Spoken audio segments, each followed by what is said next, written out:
Four teams left. Thank God. Welcome back to the Mock Draft Guy YouTube channel, ladies and gentlemen. Today we are rolling right along with our 7-round 2023 NFL team mock drafts. And thank God, after this one, after the Green Bay Packers, we only have 4 more teams. I love this series as much as all of you do, but my goodness, this gets really, really draining. And I always cut it so close to the actual draft itself, but we are 15 days away at the time of recording from the NFL draft. So super, super excited for that. We got a lot of great things planned if all the plans go through. Got a really big surprise for you guys. So without further delay, I think we should get into it talking about the Green Bay Packers. So obviously, as you see right here, first and foremost, I have put a trade through to get the number 42 overall pick. For those of you who don't know, the mock draft, the NFL mock draft database simulator is a little weird where you can't just trade future picks. That's kind of what I wanted to do. I just wanted to get the number 42 overall pick and have the full slate of picks. So those of you who were desperate to see who I was going to take with the Green Bay Packers 256th overall pick, I apologize. I did trade it away to get the number 42 overall pick, but that is the big picture here. Number 42 we got from the New York Jets, presumably Aaron Rodgers being traded. So I think the only pick, honestly, that the Green Bay Packers will get back in return this year for Aaron Rodgers is a second-round pick, which happens to be the 42nd overall pick. So I just went ahead and did that just so I could finally do this draft. I've been waiting to do it for so long, but I didn't want to do it without making the trade. And then finally I just said, screw it. I'm just going to make the trade because I'm running out of time. And also, this is a fun video. This is a fun draft for me. There was a lot of different ways that I can go with the Green Bay Packers. You never fully know what the Green Bay Packers are going to do, and which is why I'm getting into this first pick here.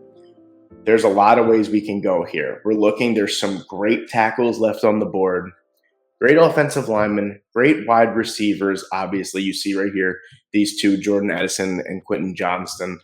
I don't know if No, okay, so he's not. I was going to say Brian Branch might still be on the board. I'm kind of glad he's not, to be honest with you. But we got a lot of great players that are on the board here. Here's where I'm thinking. The defensive line is a little bit of an issue for the Green Bay Packers. They were tied for 5th last in sacks with just 34 sacks last season in 17 games, I almost said 18 games. That's really, really poor considering that they used a first-round pick last year on Devontae Wyatt. They still have Kenny Clark. Rashawn Gary was hurt. Fair play. Preston Smith is getting older, but he was still productive. I think we need to get a little bit of defensive line. Not so much edge help. I think we're okay with Rashawn Gary. And, you had Kingsley Enagbare as well behind there. And like I said, Preston Smith as well. So I think we're okay there for now. I'm focusing more on the 3-4 defensive line. I really like Myles Murphy if he's still on the board here for the Green Bay Packers. 6'5", 268 pounds. He brings long arms. He brings ferocious pass rushing ability. He can disappear here and there in the run game, but you kind of deal with that for what he brings in the pass rushing department. A relentless motor. He's got really strong hands. He's an unbelievable athlete for his size. I think this would be a home run pick. I know that there's a lot of ways the Green Bay Packers could go. They can go tight end, wide receiver, edge, safety, tackle. A lot of ways that they can go. I'm just taking the best player that's on the board, in my opinion, for a position of need. So I'm going to take Myles Murphy at pick number 15. Then with the Green Bay Packers pick, which was the Jets pick at number 42, I'm going to address the tight end situation here. I know a lot of you guys are going to see Darnell Washington sitting here and go, oh my God, yes. Here's the thing. I think with the Jordan Love era coming in and having essentially no one at the tight end position and basically just Christian Watson and Romeo Doubs at the wide receiver position, we need to get a more established receiver at the tight end position. I think Josiah Diawara is a nice second tight end. He's a good inline blocking tight end as well. We need someone that could play the Travis Kelce role for the Green Bay Packers. And I think that's Luke Musgrave.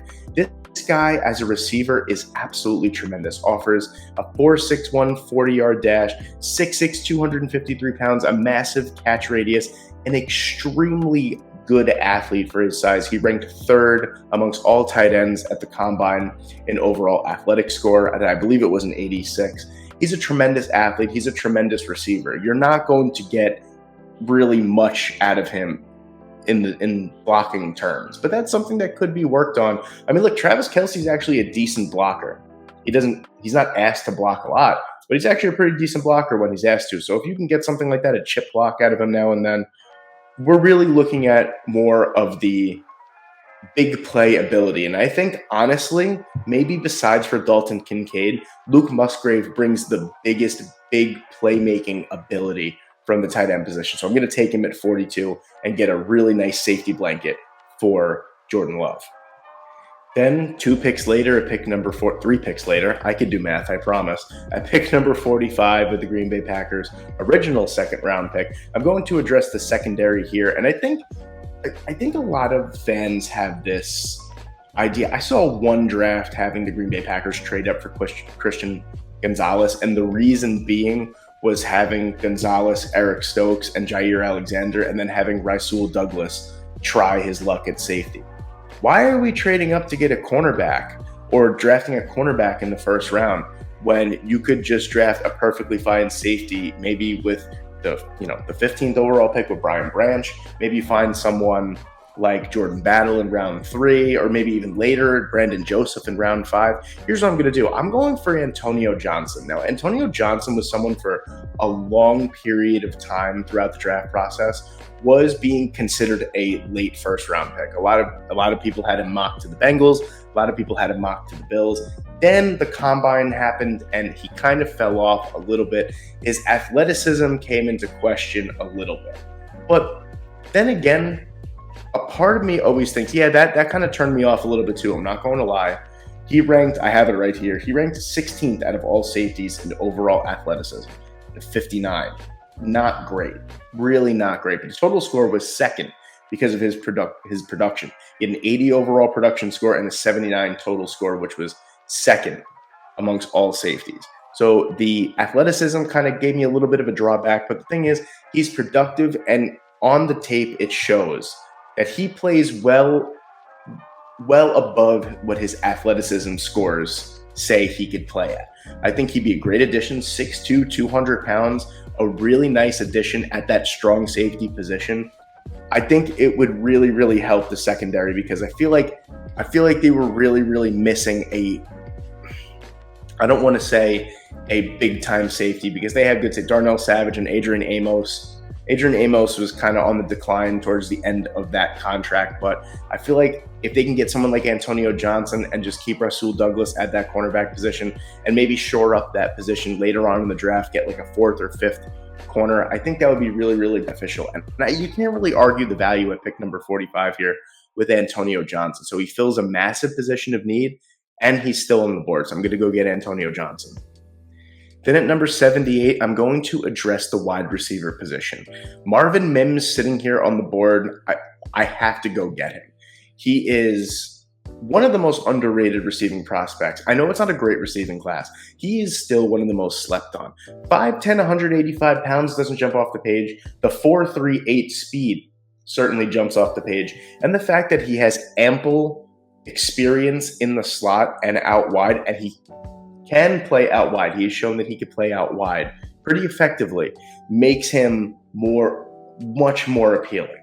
He's got a tremendous route tree. He's a great route runner. I think this would be a really great addition to Romeo Doubs and Christian Watson and whoever else they may add, maybe later on or maybe through trade, whatever it may be. But I think getting a number 3, or maybe, he would probably step in to be the number 2 receiver, probably move Romeo Doubs over to number 3.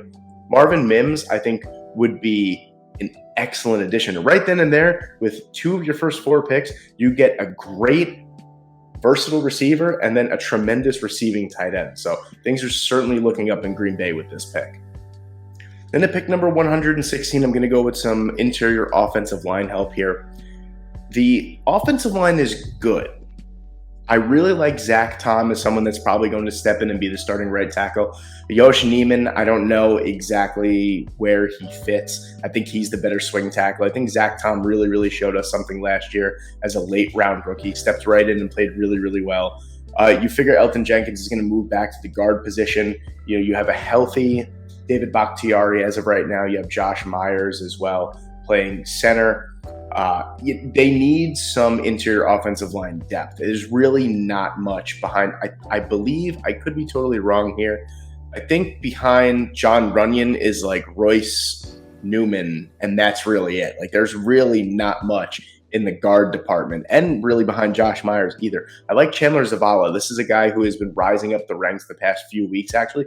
A definite late riser here. 6'4", 325 pounds, offers tremendous size, tremendous athleticism for the guard or center position.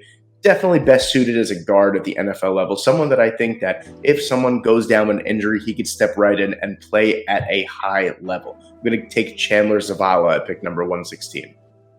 Kind of the same thing here.